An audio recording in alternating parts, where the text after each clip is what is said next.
Tom Landry's playbook has traditionally been as thick as the Encyclopedia Britannica. In the expansion years, these varied formations and shifts were Christmas ornaments, employed to camouflage weakness. But for the last 10 years, they have made the Cowboys winners and the hardest team to prepare for in pro football.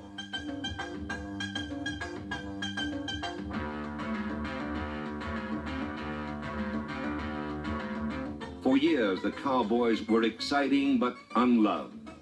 Now that they were underdogs instead of odds-on favorites, their mind-boggling style captured everyone's fancy. Each week, they pulled out games and plays like magicians grabbing rabbits out of a hat.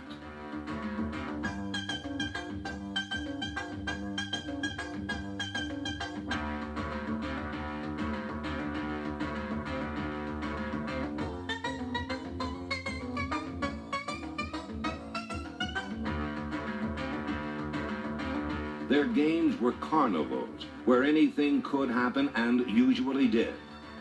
Opposing coaches and critics ridiculed the plays as high school or sandlot, but by week 13, they helped the Cowboys move to within one victory of the playoffs. For Tom Landry, a season of little expectation climaxed with visions of a wild card berth. In his path stood some old enemies, the Redskins and George Allen.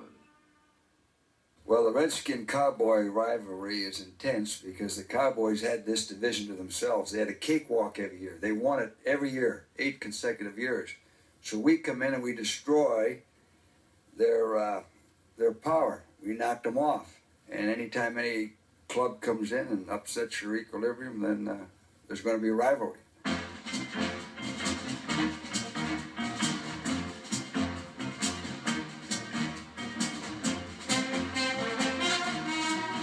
A flat start put Dallas in a 10-0 hole until Golden Richards dug them out with a 57-yard catch and carry.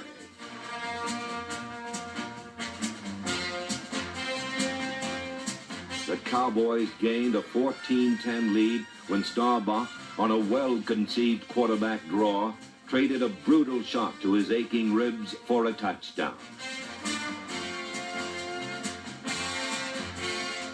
Last season, when Staubach was forced out of the game, the Redskins fell victim to Clint Longley's miracle on Thanksgiving.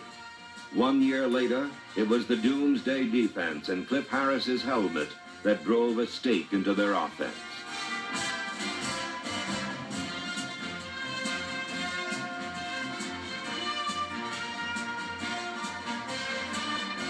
The 31-10 rout of Washington was capped by a final irony. Safety Charlie Waters, so often battered in Redskin victories, scored the climactic touchdown that left George Allen out of the playoff cold for the first time in 5 years.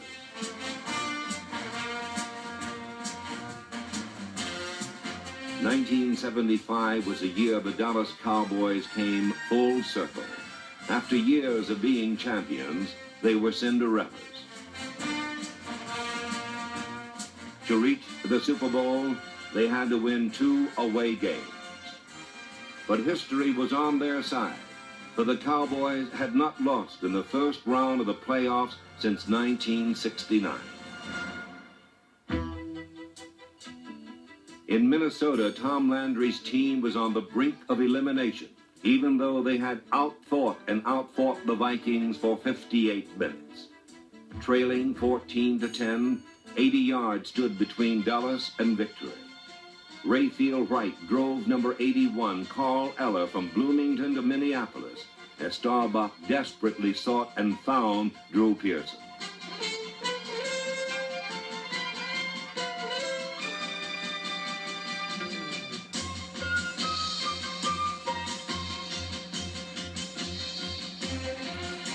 Pearson's catch moved the Cowboys to midfield with just 24 seconds remaining. The trusty shotgun seemed no match for the Viking zone, which denied the bomb but could not hold back America.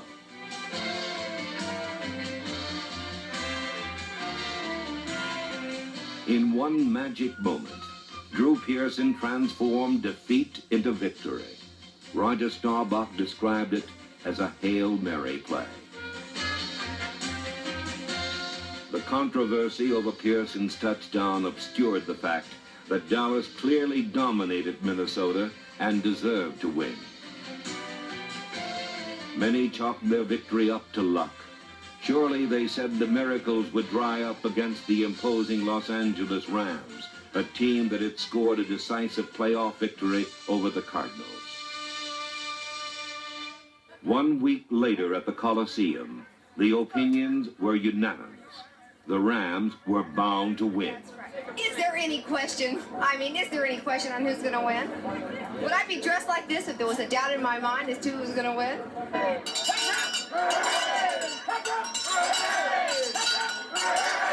We're going to go to the Super Bowl!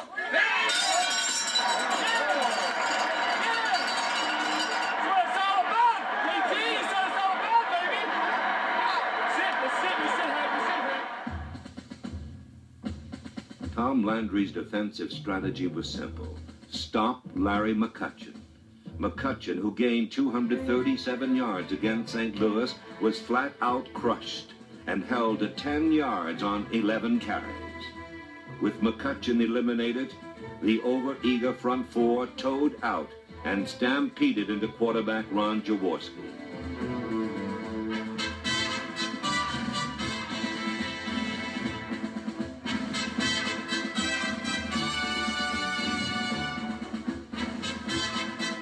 The question still remained whether Landry's offense could budge the NFC's #1 defense. The interior line of Fitzgerald, Nye, and Lawless held firm in the middle, while Rayfield Wright drove out Jack Youngblood and Ralph Neely kicked out Fred Dreyer.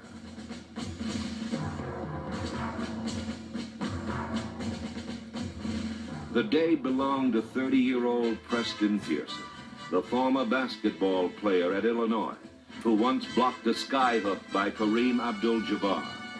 The former Steeler was the only Cowboy ever to play for another NFL team, and the man Roger Staubach called the key to our season.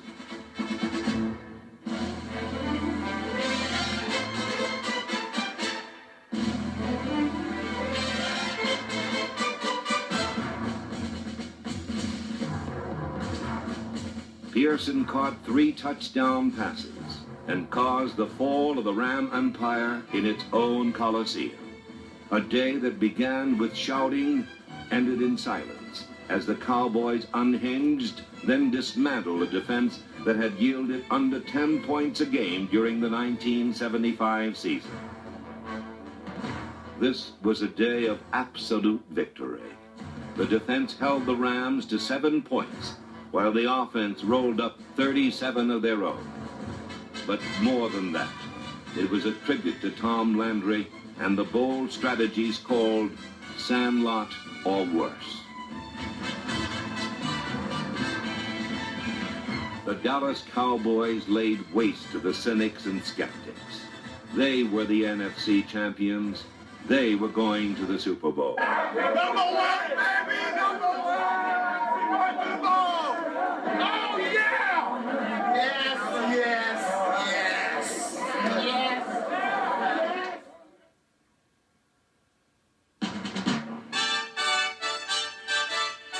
Super Sunday dawned bright and sunny.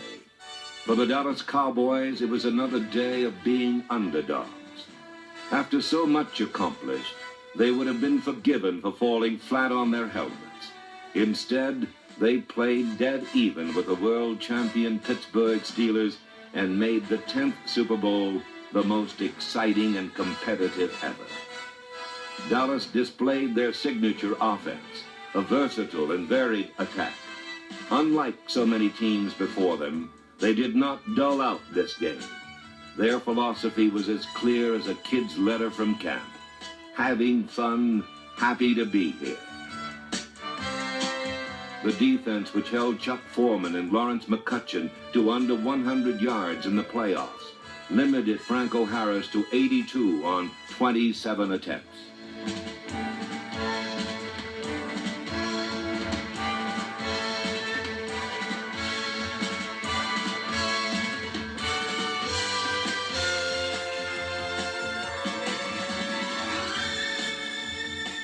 The Cowboys led for most of the game, but the Pittsburgh Steelers and graceful Lynn Swann were the better team at the end. Later, Swann said, "After my touchdown, we all expected them to give up.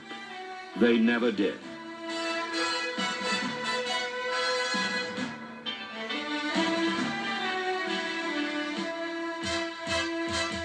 The die-hard Cowboys battled to the final second, when time and the Steelers combined to defeat them 21-17.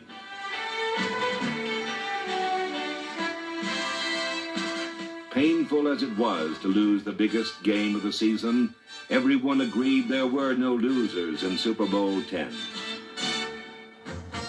Certainly not the Dallas Cowboys, who re-established themselves as champions and continued a streak of excellence that has produced 10 straight winning seasons and 9 playoff appearances in 10 years. The best is yet to come, for this is a young team, a team with spirit and character, a team that wins with a smile.